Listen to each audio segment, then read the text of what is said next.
Redditors who moved into a tiny house during the craze a while back. How's it going now? Story 1. I lived in half a shack for years in the oil patch. Small bedroom, small bathroom and a kitchen office living room. 1010 would live again as long as your shackmate is sane. Story 2. My parents live in a tourist destination and built one to rent out on Airbnb. They tell me it stays booked up most of the time. I stay in it when I go visit them, and it's pretty nice for staying a few nights in, but I don't think I'd want to live in one full time. Story 3. Moved into a converted school bus about 4 years ago. It's going great. I pay about a quarter of what most of my peers pay to live in the Bay Area. My wife and I love the space. Story 4. I moved into one rented long before the craze. Lived in it for 13 years. I saved a ton of money which allowed me to buy my own place in one of the most expensive markets in my country, Canada. But I wouldn't recommend it to most. I went stir crazy a lot. Any little thing someone buys you, there is never a place for it. You can't really host any dinners or anything. It was cute. I loved my landlords. I saved money. But never again. When the craze started I laughed. When I moved out my landlords could charge double cause of the craze and rental market. They probably could have got more but they weren't greedy. But yeah, not again, thank you. Because people have asked in the past here on Reddit. Here's an album of pictures outside. Inside it's smaller than these. Make it look edit well. Good morning to me. Thank you so much kind people for the platinum, gold, silver. Thank you for the fun conversations too. Story 5. Well, lived in a shoebox for a while out of necessity. It's a dark windowless room that's about the size of 3 twin beds. So you could imagine you've a twin bed with very little storage than a bathroom. It's very different than some of the craze where you live on a plot of land or inside a van and have space, freedom, fresh air. I literally feel trapped in a box whenever I go home, tbh. It's a sad way of living. I miss a lot of simple essential things, like having a fridge or a stove or a place to do laundry, or table. I end up living 1 year like this, but it really depresses me. Yes, in a way, I save up a lot in rent, but it's not worth it and in reality not frugal at all. I end up spend way too much on eating out, entertainment, alcohols, laundry and not buying bulk due to space restraints. Story 6. My dad lived on a 20-foot sailboat in Florida for a few years, and when we were kids we'd visit him for the entire summer. 1 adult, 1 medium-sized pit bull, and 3 kids ranging from age 7 to 12 all on a gutted 20-foot boat. Wasn't exact ideal but we made it work. We had it docked at a marina that had a simple bathroom and shower, and I believe he paid about $50,000 for the slip lease, had shore power for our little TV and microwave, and a water spigot at the dock for drinking, cleaning fish, washing stuff off. It was incredibly hot on the inside. Imagine a fiberglass coffin just sitting in a hot Florida sun, baking the corpse inside. We were those corpses. The bed was a slab of foam that my siblings and I shared, but I opted to take a sleeping bag towards the back to avoid the excess body heat from everyone. My dad usually slept in a chair he had set up in front of the TV, his preference.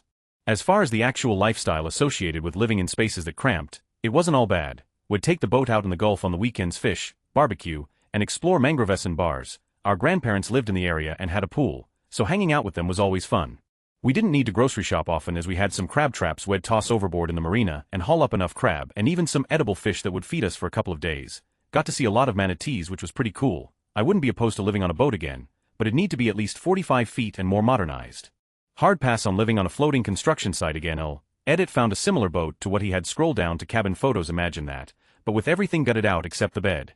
Story 7. I was already living in a tiny house Airstream trailer because I was on tour with a circus for several years when the craze first started. Could not comprehend why people would want to do this. Things are much better now that I'm off the road. I bought my first house, a 3-bedroom on a corner lot, and love it.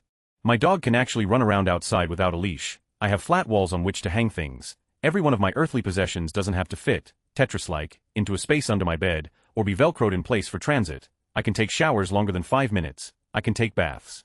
Take it from someone who spent 6 years living in tiny house conditions professionally. It's miserable. Don't do it. The trailer is still parked in my backyard. Maybe I'll fix it up one day and sell it to my sister, who is still fixated on the tiny house movement. Story 8. Actually, my wife and I and 2 daughters, 3 5 years old, moved into a 40-foot RV for 5 years while I attended grad school. We wouldn't trade the experience for anything. We really had a lot of fun traveling and being outside. Admittedly, our experiment was made much more successful because we were living in Monterey, California, and the weather and surroundings offered dozens of different activities to do. Today we do live in a slightly larger than average home. Up until a few months ago, we still spent 3 to 4 months a year on the road and lived out of our motorhome while I worked. Again, we miss these kinds of trips and adventures. From our perspective, living in tight places is comfortable as long as it is optional. If we were forced to live like that, it might not be as fun. That said, my retirement plan includes living part-time in an RV 6 to 9 months a year and volunteering in the national park system. I look forward to embracing that lifestyle again. Story 9. Had a friend who was living with his wife in a rent-controlled apartment in Midtown Manhattan, and so he was paying something like $550 a month for a 2-bedroom apartment, which is insanely low for NYC. He and his wife got super into the tiny house craze, and so they decided to get rid of most of their non-essentials and moved into a tiny studio apartment. The studio apartment cost them $2,800 a month. And so even though they increased their rent by like $500, they decided it was worth it as a big picture move to get rid of non-essentials and to live more modestly. The guy ended up knocking up his wife, they had a baby, tried living in their tiny studio but found it impossible, so they had to move out to a 2-bedroom apartment where they now pay something like $4,800 a month. So they went from having a 2BR apartment for $550 a month to now paying nearly $5,000 a month, just because they got a little too excited about a trend.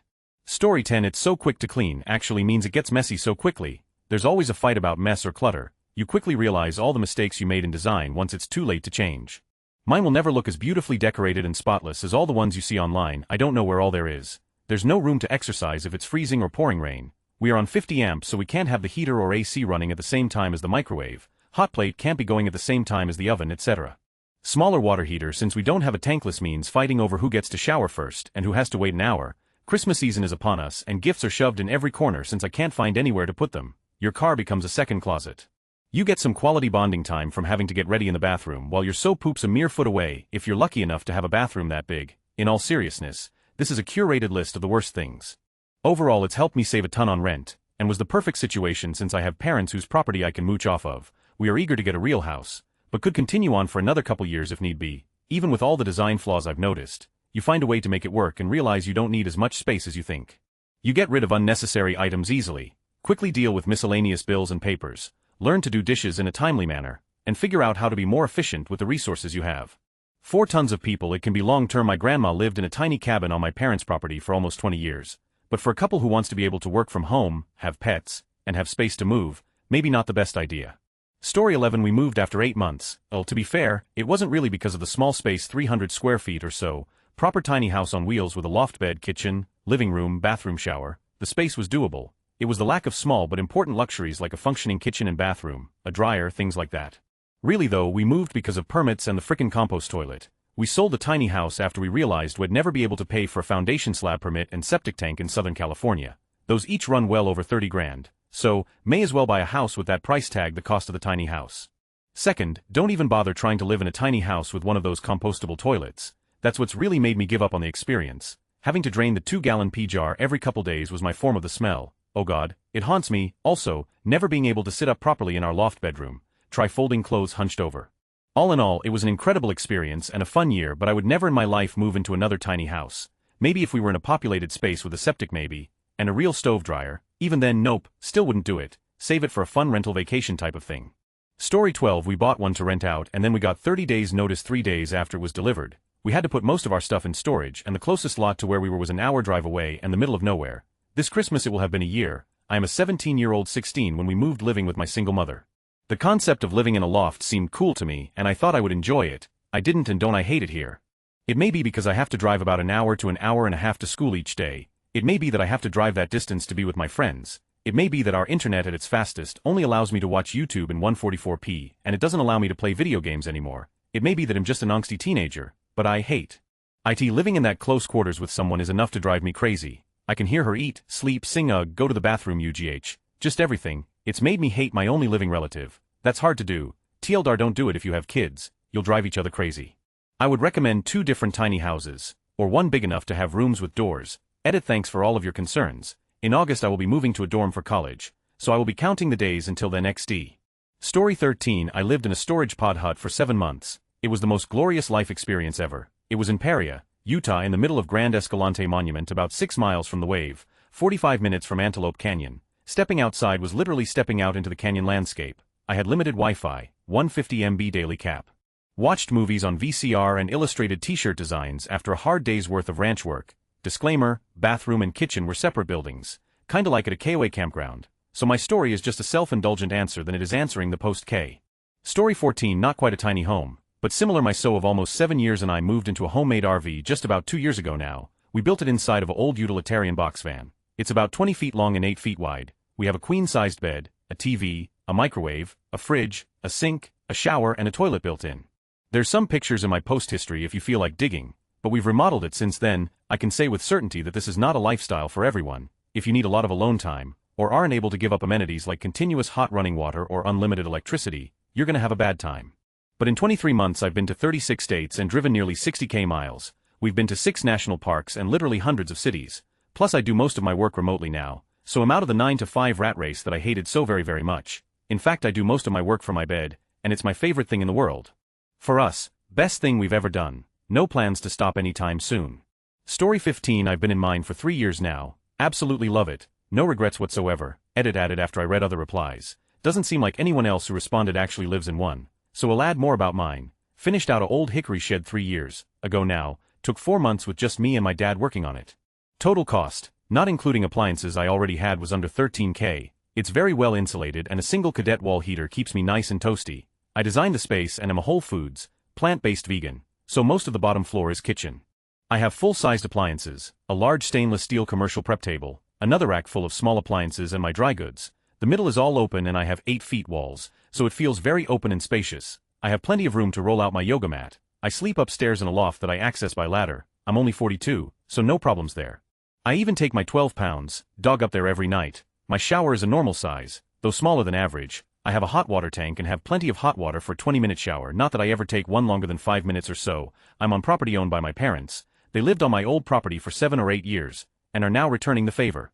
My spot isn't legal, but our neighbors are all cool and 2 of them even have tiny houses as well. I'm hooked up to the water, electricity, cable and septic here. I love everything about it. I'm near Seattle and in warmer months, I'm outside almost all of the time. I run year-round and have a lot of friends and family in the area. Plus I'm actively dating, so I'm not home all the time. When I'm working, I've been self-employed for over 20 years, now and work from home. Story 16. It's still a thing. Personally, I could easily live in one, but the toilet need to be connected to a sewer line. The whole composting toilet thing is a deal breaker for me. I live in a small studio and I've lived here since 1999 when I was 19. I make more money and could easily move, but being single, I don't really need the extra space. I like living minimal and being debt-free. Story 17. Living in a classic tiny house on wheels here. I bought the unfinished frame several years back and now live in the finished 170 square foot including the sleeping loft house. There are pros and cons. It is not for everyone, but the shorter list of pros outweighs the cons for me. Pros: I have a house, my own house, no matter what. I greatly prefer living alone and can for much less than I otherwise could. It is plenty of space for one person and minimalist possessions, though I've essentially lived in a tent and am used to this lifestyle. It's cute AF and very homey. I can Airbnb it potentially down the road. Cons: instead of feeling greater freedom, I often feel less independent because I need help moving it. Will probably be living on other people's property for a good while, etc. Sometimes it is a money sink, either due to maintenance, moving it, or expensive, uncommon appliances breaking. There are all sorts of laws about where you can park it that I generally just ignore. It's a pain and major stress to move. I would never use it to travel. You have to keep things very clean and organized. I rent a separate studio for my work, and I have a yoga membership in part to have better longer showers, which add to any rent. Since I built it with off-grid in mind, it is not equipped to be hooked up to city utilities. Thus I have to be very thrifty with my water usage, so I don't have to fill up my water tank as often. We'll eventually change this. Story 18. Moved to a tiny house in 2016. Not a tiny house in a sense of one of those micro houses on trailers, but we downsized very much, going from 1200 SQFD to about 600. It was very therapeutic to get rid of a lot of stuff that was weighing us down. Then we had a baby. Anyone that wants to live in a tiny house and raise a family is an idiot. There is no privacy when you live in an open space. Our house essentially an open room except for the bathroom obviously, but because we still like the idea and feel of a tiny house, the solution to this was for us to build a new house that is much bigger but still has that tiny house feel. Meaning, open concept, loft space for sleeping, lots of windows and light, but just on a bigger scale. Also we needed a garage for all our outdoor gear, so that's what I'm doing now. We'll move in the spring and then we'll have our current tiny home as a guest house. I guess AMA if you have any questions about it all. Fun concept, not practical for raising a family in my opinion. Story 19. Not a house, but I'm a self-employed direct primary care doctor with no employees, with an office that's 100 square feet. It's all I need, absolutely no regrets. I'm a less is more kind of guy in general. The prudent practice of medicine already pushes my limits of unnecessary complexity and stuff to worry about, so why not cut away as much excess as possible, and focus on simply what patients absolutely need to get healthier. Story 20. I'm a little late to the party, but I'm actually one of those tiny house people. I built my house 6 years ago, and I still live in it today. I was actually in a documentary that was on Netflix a while back. Small is beautiful and occasionally still have people recognize me from it. My house is 5 by 16, no sleeping loft. Definitely on the small end, especially by today's standards. My experience has been mixed, but definitely something I'm extremely happy I did. Pros: I pay far less rent than the average person, about $400 a month, whereas lots of people in my town pay at least double. Another big plus is the summer I spent living off the grid on a 40-acre property for free. It was an amazing experience that basically nobody ever gets to have. Also, living inside something I built and made with my own hands is also an almost entirely unique experience.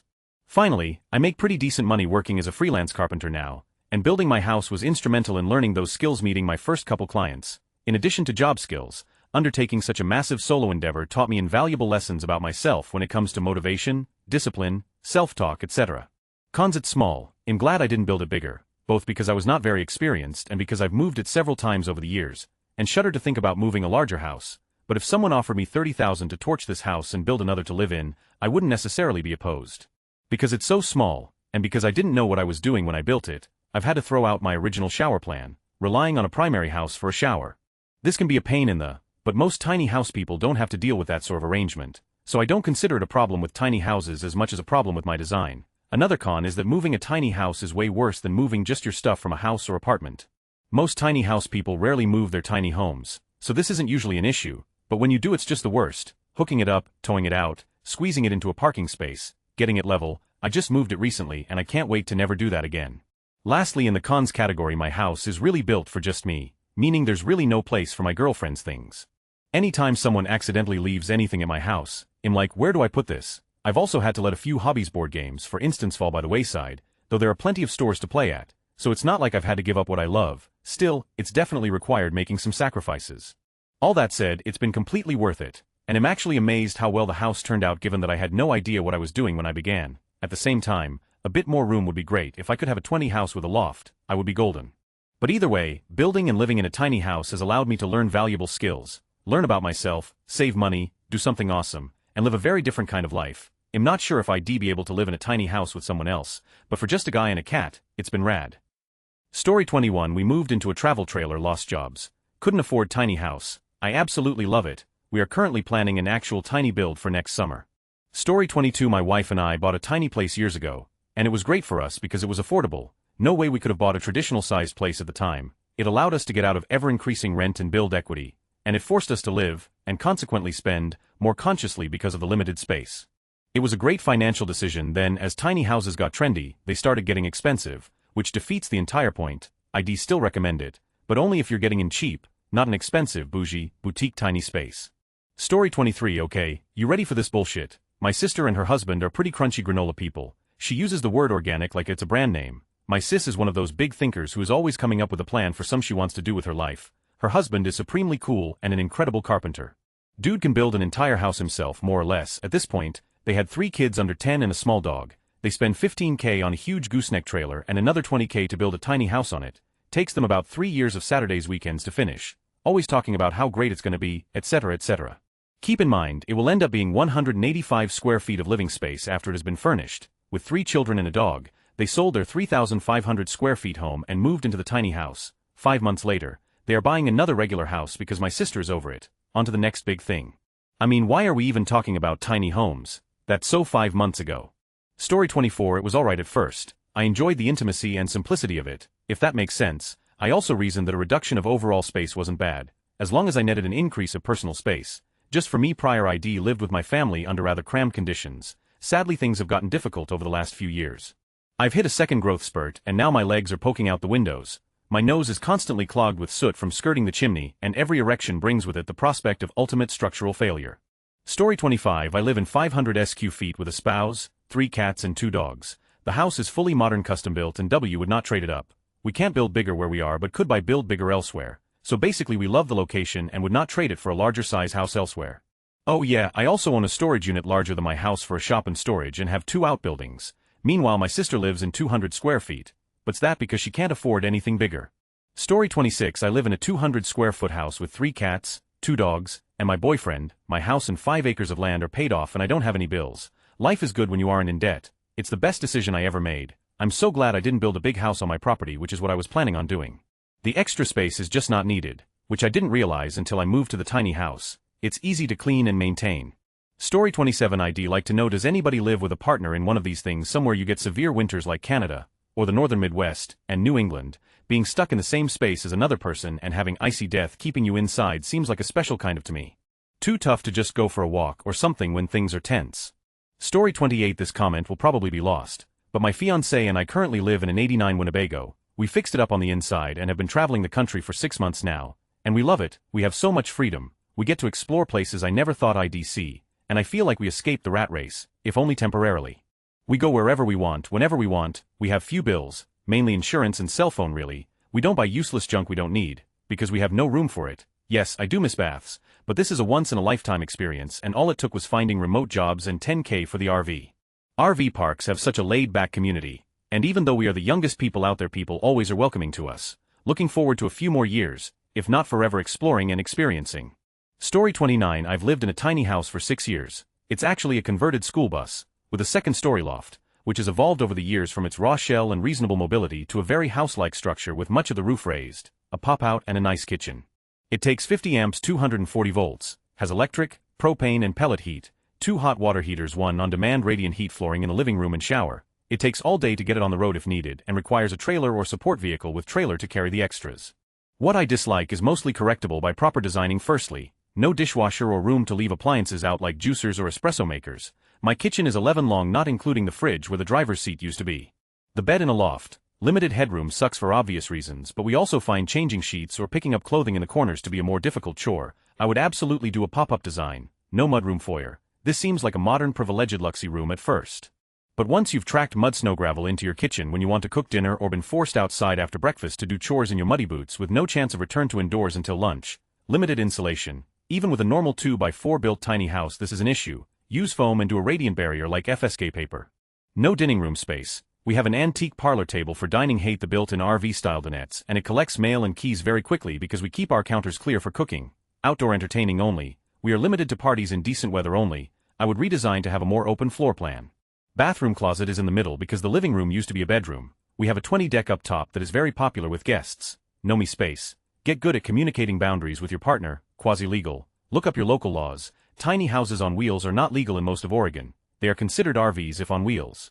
Most jurisdictions will have laws controlling mobile home installation as well and may be applicable. Need concrete underneath chassis. Laundry. I built an 8x14 shop for laundry, but folding inside is a really shitty, cramped process. I would have some sort of pull-out or fold-down laundry surface in a redesigned storage.